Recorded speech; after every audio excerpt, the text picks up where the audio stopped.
Hi everyone, welcome back to my channel where I will crochet it forward in this tutorial and show you how to make these super adorable, super easy, super cute owl googly eye keychains or charms.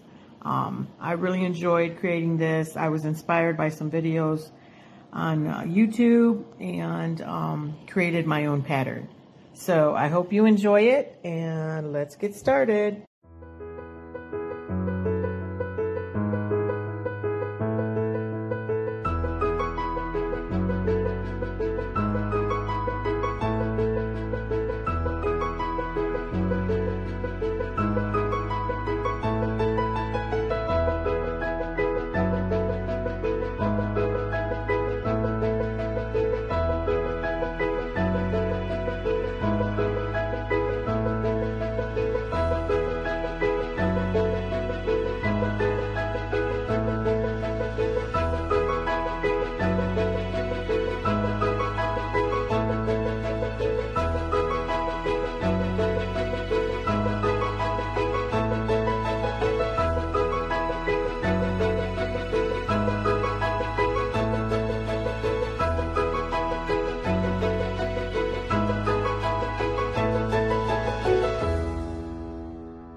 to attach to your keys, your purse, your gym bag, your shopping bag, to give to your friends, coworkers. I'm actually making a bunch of these to give to my dentist office. They've been super, super awesome to me, and just a little Crochet It Forward gift. Also, real quick, you can also use these as refrigerator magnets. I know that my local Dollar Tree, you can buy a package of like, I don't know, maybe 8 or 10. The little circle dot ones, glue one on the back. And then there you go. You can have them all over your refrigerator to hang up all your reminders, all your grandkids' drawings like I have, pictures, anything you want. Just a quick other opportunity there.